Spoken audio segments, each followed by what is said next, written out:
নতুন প্রজন্মকে দেশপ্রেমে উদ্বুদ্ধ করতে হবিগঞ্জের একটি বিদ্যালয়ে স্থাপন করা হয়েছে বঙ্গবন্ধু ও মুক্তিযুদ্ধ কর্নার।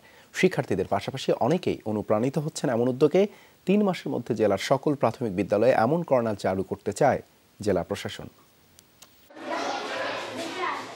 হাজার বছরের শ্রেষ্ঠ বাঙালি, স্বাধীন বাংলাদেশের স্থপতি তিনি বঙ্গবন্ধু শেখ মুজিবুর রহমান।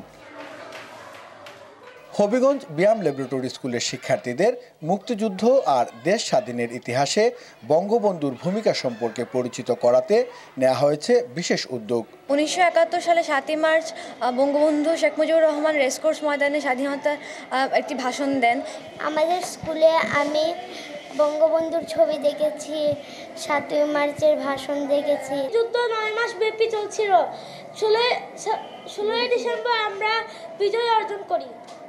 গেল বছরের 16 ডিসেম্বর যাত্রা শুরু করে এই বঙ্গবন্ধু ও মুক্তিযুদ্ধ কর্নার, যার পুরোটাই মুক্তিযুদ্ধের বিভিন্ন তথ্য ও ছবি দিয়ে সাজানো। বইয়ে তো শুধু পড়াই যায়, বাস্তবে দেখা যায় না, কিন্তু ওরা যখন এই ছবিগুলো দেখে তখন ওরা আরো ভিতর থেকে আরো ফিল করে মুক্তিযুদ্ধকে। পাঠ্যপুস্তকে যা থাকে এর বাইরে অনেক কিছু আমরা জানতে পারি, আমাদের জ্ঞান আরো বৃদ্ধি পায়। এমন উদ্যোগকে স্বাগত জানিয়েছেন অভিভাবকরাও। আমি খুবই খুশি স্কুল কর্তৃপক্ষের কাছে, প্লাস প্রশাসনের কাছে যে উনি উদ্যোগটা নিয়েছেন। বাচ্চারা বুঝতেছে মুক্তিযুদ্ধ কি, যুদ্ধে কেন হয়েছিল, দেশ কিভাবে স্বাধীন হয়েছে। জেলা প্রশাসনের উদ্যোগে স্থাপিত এই কর্নার অনেককেই অনুপ্রাণিত করছে বলে জানালেন প্রতিষ্ঠানটির অধ্যক্ষ। অভিভাবক এবং শিক্ষার্থীদের ক্ষেত্রে অনেক অনুপ্রেরণা জুগিয়েছে এবং তারা অনেক উৎসাহী। অনেকেই পরিদর্শন করতেও আসেন, ছেলেমেয়েদেরকে নিয়ে আসেন বঙ্গবন্ধু মুক্তিযুদ্ধ কর্নার দেখার জন্য।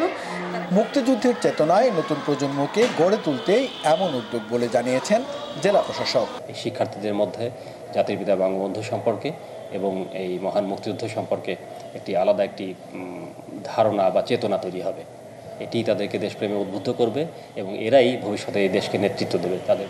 জেলার সকল প্রাথমিক বিদ্যালয়ে বঙ্গবন্ধু ও মুক্তিযুদ্ধ কর্নার স্থাপন করা হবে বলেও জানান জেলা প্রশাসক। প্রদীপ দাস সাগর, যমুনা নিউজ, হবিগঞ্জ।